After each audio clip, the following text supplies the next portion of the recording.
Bom dia, irmãos. Graça e paz. É bom estarmos aqui reunidos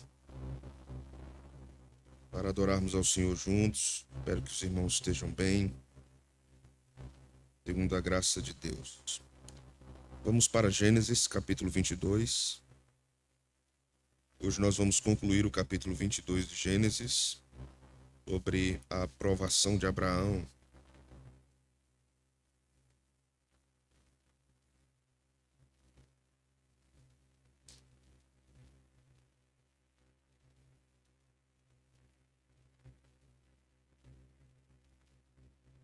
Nós vamos ler do versículo 11 ao versículo 19.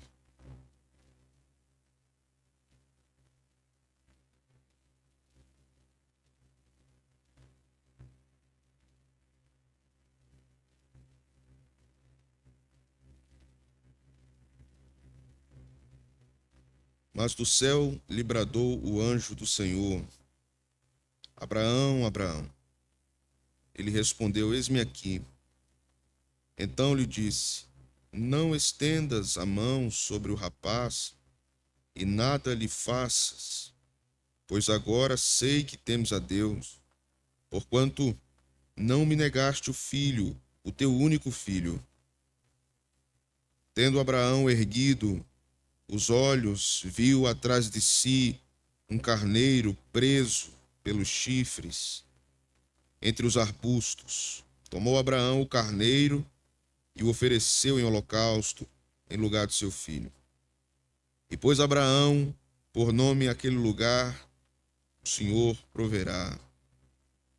Daí dizer-se ao dia de hoje, até o dia de hoje: no monte do Senhor se proverá.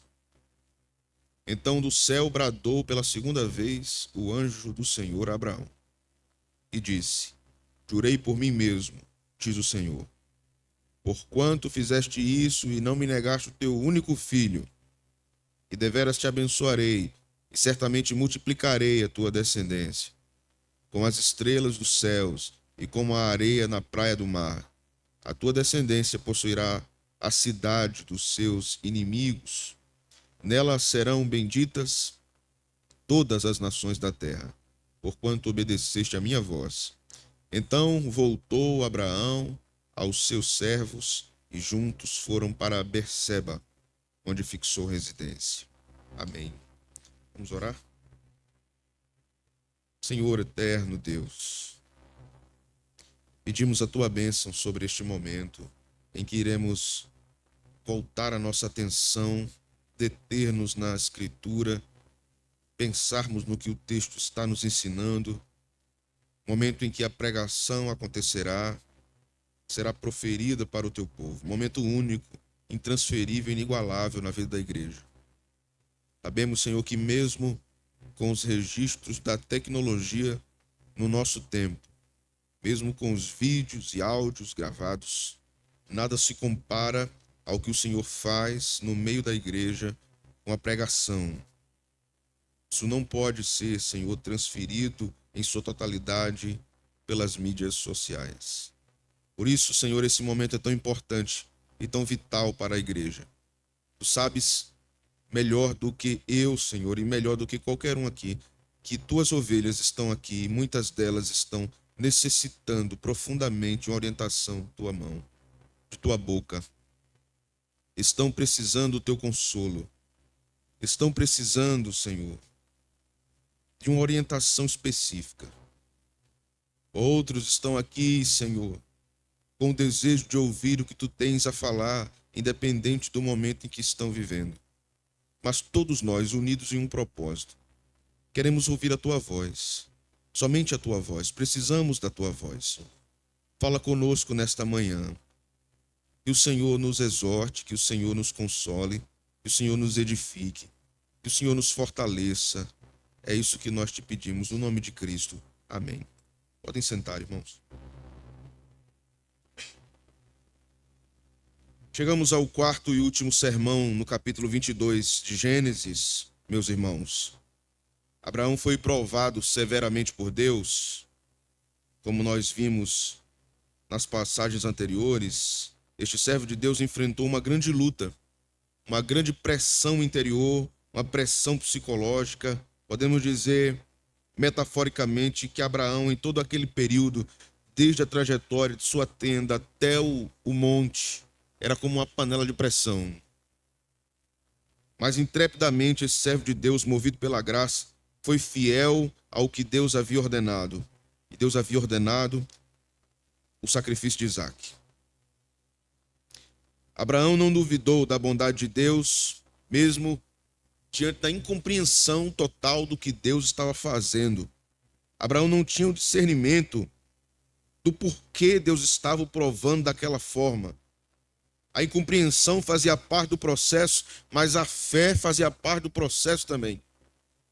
Isso aqui nos ensina, irmãos, que diante de circunstâncias complexas, confusas, a incompreensão fará parte da nossa vida, mas ao mesmo tempo a fé é conhecimento da bondade de Deus, mesmo quando nós não a enxergamos nas circunstâncias. Vocês me entendem quanto a isso?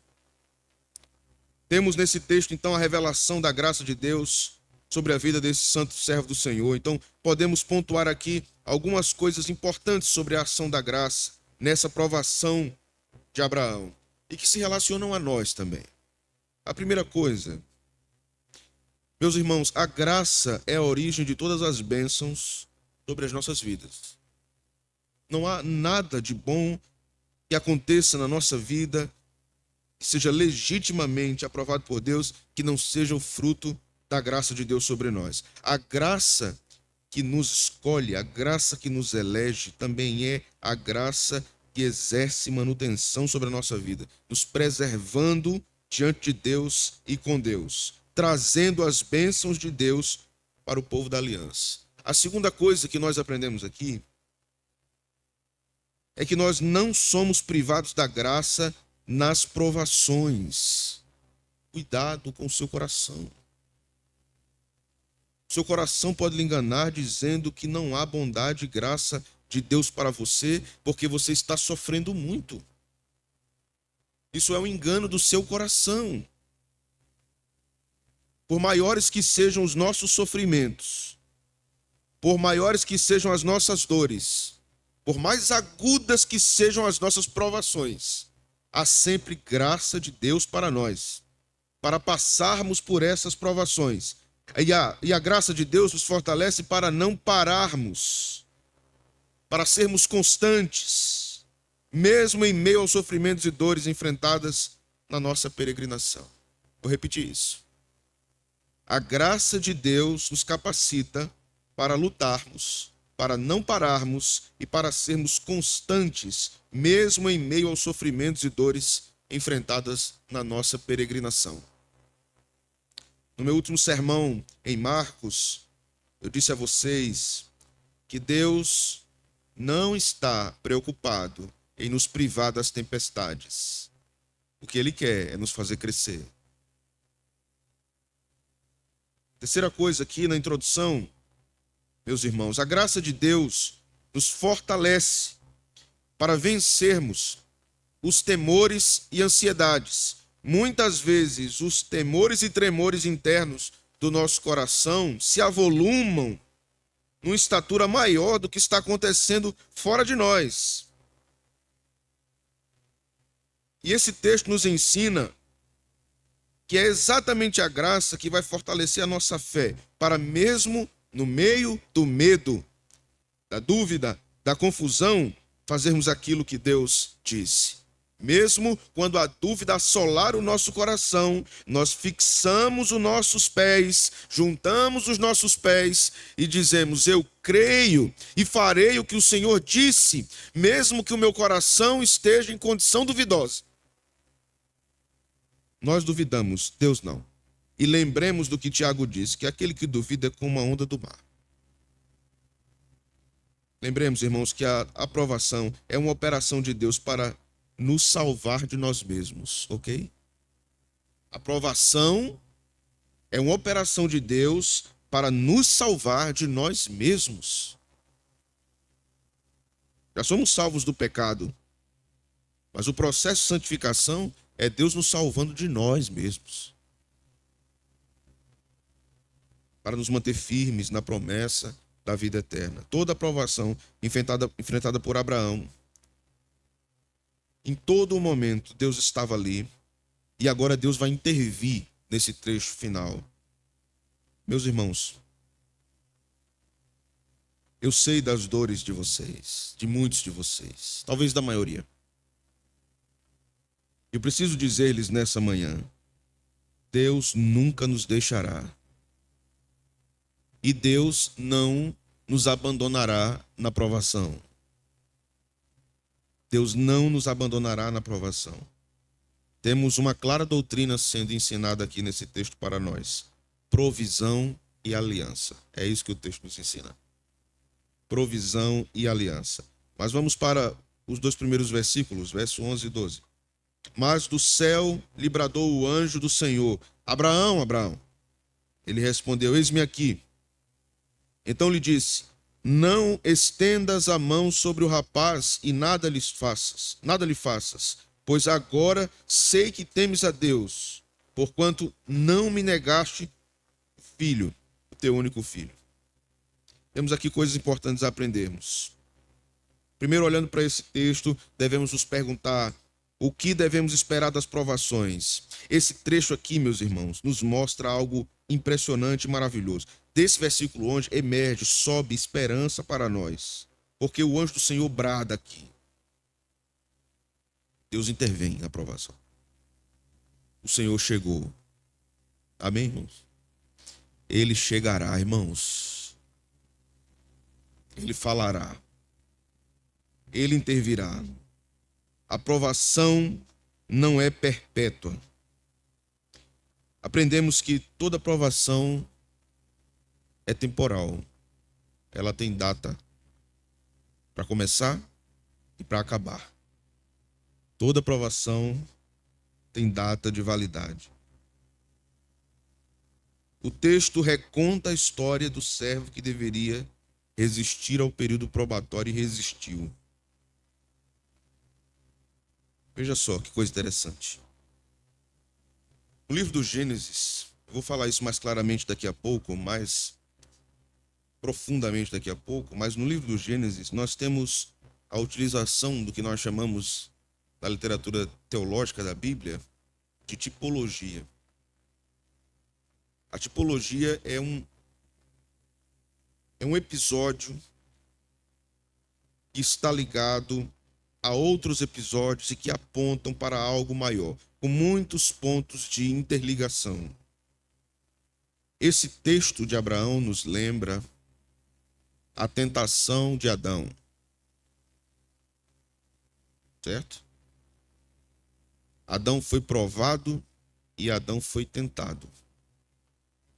Deus nunca tenta, Deus sempre prova. Mas Adão foi provado por Deus e tentado pelo diabo. No caso, Eva, em primeiro lugar, né? Caiu Adão e caiu Eva. Abraão resistiu. No Éden tínhamos provação e tentação. Aqui também temos provação e tentação. Não é o diabo que está tentando o coração de Abraão, mas o seu próprio coração que está tentando o seu coração. Em Gênesis 22, temos a revisitação do assunto, agora numa nova cena. É um tipo que se expandirá pelas Escrituras de modo ainda maior. Aqui Abraão resiste pela graça de Deus à provação e é obediente, diferente de Adão e Eva. Versículo 12 também nos ensina coisas importantes. Vamos ler novamente. Não estendas a mão sobre o rapaz e nada lhe faças, pois agora sei que temes a Deus, porquanto não me negaste teu filho, teu único filho. A primeira coisa que devemos aprender aqui é que devemos persistir em aprender a perseguir exclusivamente a vontade de Deus, mesmo que isso custe algo de grande valor para nós. O filho de Abraão era algo de grande valor para ele, mas ele persistiu em fazer a vontade de Deus. você abandonaria ou você abriria mão de coisas de alta estima para você por causa de Deus? Por causa da vontade do Senhor? Ou os seus sonhos, seus projetos estão acima da fidelidade a Deus? Ou você tem servido a Deus apenas visando o que Ele pode fazer em seu benefício? Os bens que Ele pode trazer para você. Deus tem prazer em lhe abençoar. Mas você deve ter mais prazer em Deus do que no que Ele pode dar. O anjo diz a Abraão: agora sei que temes a Deus. Veja só que frase. Será que Deus não sabia que Abraão temia Ele? Você se lembra da aprovação de Jó? Deus diz ao diabo: viste meu servo Jó? Deus dá testemunho de Jó e permite que Satanás tente Jó. Deus sabia quem era Jó. E Deus sabia que Jó resistiria. Deus sabia quem era Abraão e sabia também que ele resistiria. E por que o anjo, em nome de Deus, diz: agora sei que temos a Deus? Se Deus sabe todas as coisas, né? Essa é uma linguagem de acomodação, irmãos. Deus está falando na linguagem dos homens. A frase, na verdade, indica aqui o propósito da aprovação de Abraão. Mostrar a Abraão se ele realmente temia Deus. Deus lhe prova para mostrar a você quem você é. Quais são os propósitos do seu coração? Deus lhe prova para tirar qualquer dúvida diante dos seus olhos sobre que tipo de fé você tem, ou que tipo de fidelidade você tem. Deus sabia que Abraão era piedoso, mas Abraão precisava desse testemunho para saber se de fato era fiel a Deus. A aprovação vem de Deus, ela tem o propósito de firmar a nossa fé e nos santificar, como nós já temos visto. Ela mostra que somos ou não fiéis a Deus. Ela nos dá testemunho a nós mesmos. Nos coloca diante do espelho. É o que Tiago vai dizer na sua epístola. Nos coloca diante da palavra, diante da presença de Deus, para mostrar quão firmes somos ou quão frágil é a nossa fé. Veja o verso 13 e 14. Tendo Abraão erguido os olhos, viu atrás de si um carneiro preso. Você se lembra qual foi a resposta de Abraão para seu filho quando ele disse: cadê o animal? Deus proverá para si o quê? Um cordeiro. O que apareceu aqui agora? Um carneiro. Que coisa interessante, não é? Consideremos aqui, irmãos, que Deus deu fim à provação. Tendo Abraão então erguido os olhos, vê a bondosa mão do Senhor, dizendo: pronto, Abraão, tua provação acabou hoje. Eu não posso prometer a você que a sua provação vai acabar hoje. Eu tenho, como disse, orado por muitos dos meus irmãos, ovelhas desse rebanho, que têm sofrido muito, muito.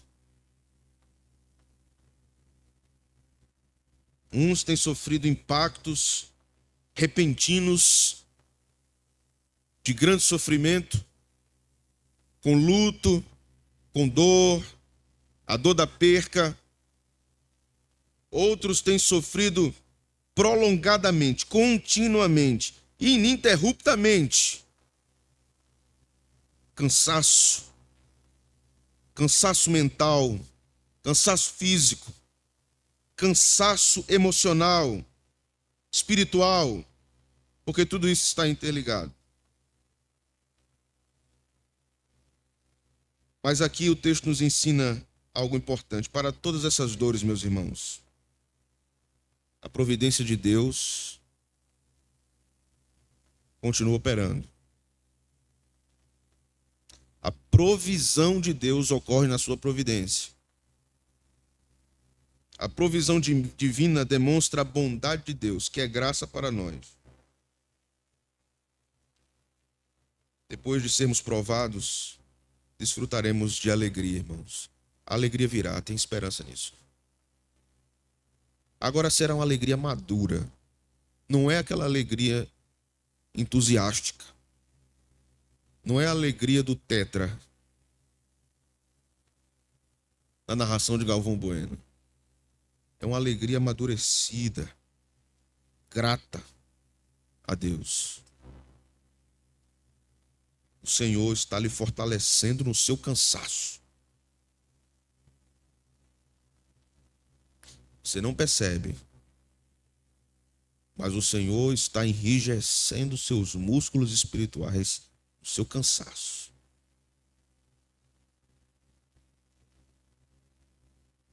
Alguns irmãos daqui da igreja, há algum tempo, disseram: pastor, você precisa malhar. Eu adoro malhar. O diácono Raniel foi o maior culpado disso. E depois do primeiro dia eu disse: Raniel, está tudo doendo. Ele disse: é assim mesmo, pastor. Amanhã o senhor vem de novo. Eu disse: mas doendo? Isso, doendo. Se não vier, é pior. Não é assim, irmão? Se não vier, é pior. E aí eu fui. Sei quantos pesos lá. E a carne tremendo. E doendo. Sabe, para amanhã eu não venho, não. Não tem condição, não. Esse povo maluco dessa igreja, rapaz, não tem condição. Foi pior, irmãos. Agora doeu. É melhor sentirmos as dores com a graça do que fugirmos do peso que Deus está nos dando. Amém, irmãos? É melhor pegarmos o peso que Deus está nos dando, dizendo: Senhor, é o seguinte, eu não consigo, Senhor. Mas se o Senhor estiver aqui, vai dar certo. Do que você soltar e dizer: eu preciso de alívio, não quero esse negócio. A dor é pior. Devemos considerar, meus irmãos, algo interessante aqui no verso 14. Veja: e pôs Abraão por nome aquele lugar. Que nome Abraão pôs? O Senhor proverá. Daí dizer-se até o dia de hoje: no monte do Senhor proverá. Que texto maravilhoso. O Senhor proverá. O Senhor fará, mesmo quando eu não tiver perspectiva alguma do que Ele pretende. O Senhor proverá. Aqui consideremos umas coisas importantes, também em termos de tipologia. Como eu disse, a tipologia é um apontamento para questões perfeitas, futuras, geralmente relacionadas a Cristo. Mas ela não é um episódio que salta direto a Cristo, muitas vezes. Em Gênesis não é assim. Ela vai se repetindo. O mesmo modelo vai se repetindo várias vezes, ou em Gênesis ou no restante das Escrituras. Então nós devemos considerar aqui algumas coisas importantes e interessantes. Primeiro, o caminho solitário de Abraão, ordenado por Deus, nos lembra a luta de Jesus no Getsêmani. Aquela agonia e angústia de Abraão durante 3 dias caminhando com seu filho e os servos aponta para aquela angústia de Jesus no Getsêmani. A caminhada de Isaac na subida do monte, carregando a lenha, lembra vocês o quê? A caminhada de Cristo com a trave nas costas na via dolorosa. Toda a caminhada coberta pela escuridão em direção ao sacrifício lembra a escuridão da sexta-feira da paixão. A salvação de Isaac, o livramento de Isaac é uma referência, é um tipo da ressurreição de Cristo. Abraão não se negou em entregar o seu filho, não é assim que o texto diz? Não me negaste o teu filho, o teu único filho.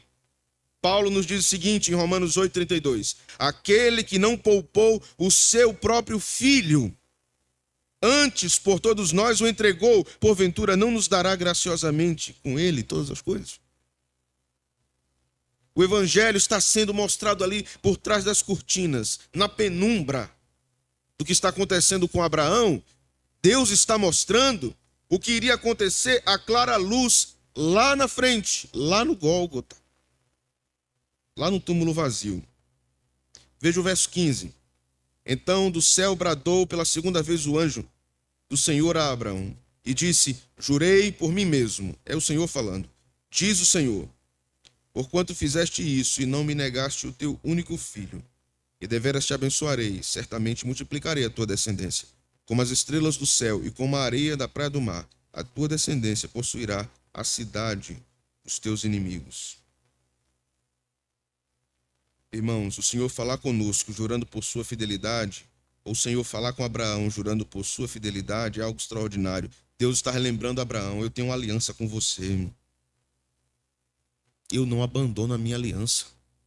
Lembre disso, cristão. Deus tem uma aliança com você. E ele não abandona a aliança que fez. Porque ele jurou por si mesmo que levaria até o fim o que ele planejou para o seu povo.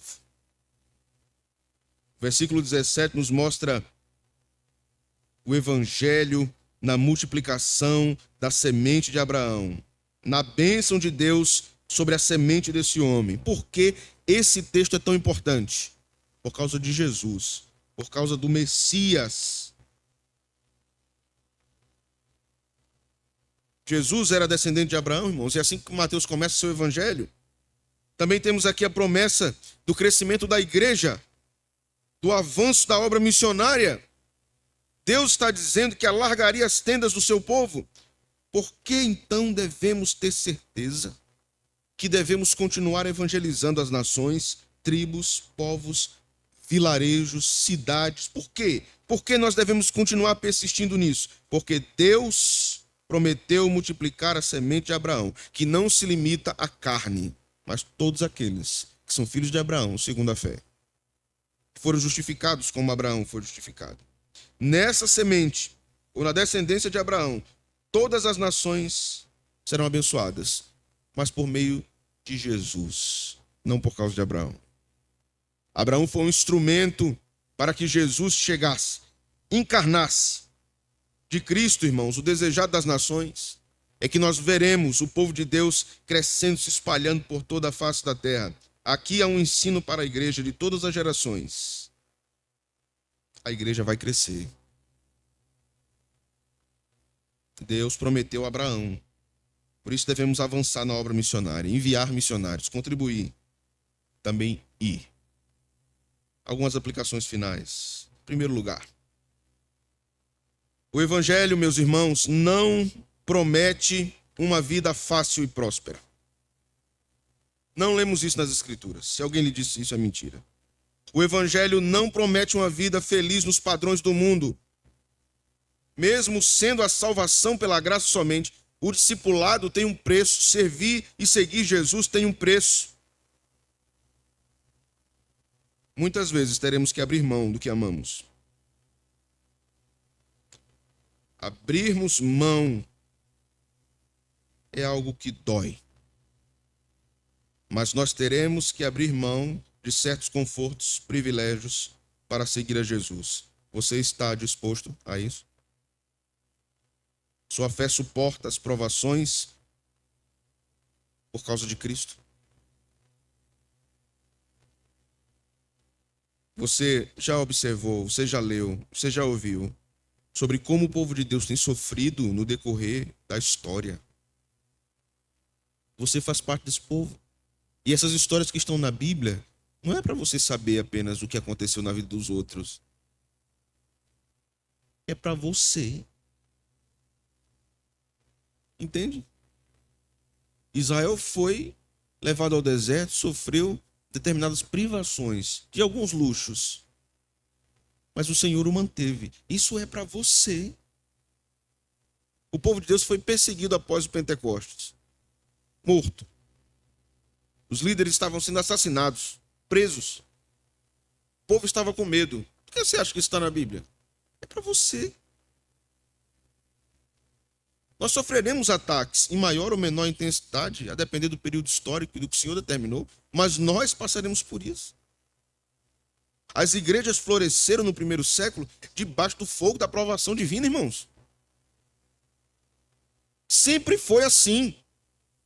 Esse evangelho pagão, triunfalista, cheio de vitórias humanas e mundano, não é o que as Escrituras afirmam. Esse evangelho que muitos têm pregado acerca de sucesso incontestável como prova da fé, não é o que o evangelho ensina. Muitos de nós seremos derrotados nessa vida, falidos nessa vida, abandonados nessa vida, esquecidos nessa vida. Não por Deus, nessa vida. Por Deus, nunca. Em Cristo nós somos mais do que vencedores. Nessa vida seremos desonrados. Nessa vida seremos desonrados. Eu já mencionei aqui para vocês e torno a repetir a fala de Matthew Henry. Ele disse: é uma honra ser desonrado por causa de Cristo. É uma honra ser desonrado por causa de Cristo. A provação, meus irmãos, será seguida pela provisão. Vai apertar. Está apertado. Está doendo. Mas ele vai prover. Devemos então gratidão a Deus. E como é que nós expressamos essa gratidão a Deus no meio do fogo da provação? Adorando o Senhor. Nos alegrando no Senhor. Essa alegria não é condicionada pelo que nós estamos vivendo. Ela é por causa do Senhor. Por isso que Paulo disse: alegrai-vos no Senhor. Você tem motivo de se alegrar. Isso é tão contraditório para nosso tempo, para nossa cultura, mas você tem motivo de se alegrar. Pastor, a coisa está tão terrível e confusa e perturbadora, como é que eu vou me alegrar? No Senhor você pode e deve. Não confundamos aqui a alegria com expansividade emocional, certo, irmão? Não é isso. Mas no Senhor, por causa do Senhor, você pode se alegrar, porque o Senhor é o seu pastor. E o Senhor aplique essas verdades aos nossos corações, que sejamos não mais o que éramos, mas o que Ele deseja para nós. Amém. Senhor Deus, pedimos nesse momento que o Senhor abençoe a mesa do sacramento e que possamos, em participação comunitária, sermos edificados pelo Senhor. Em nome de Cristo. Amém. Vamos ler.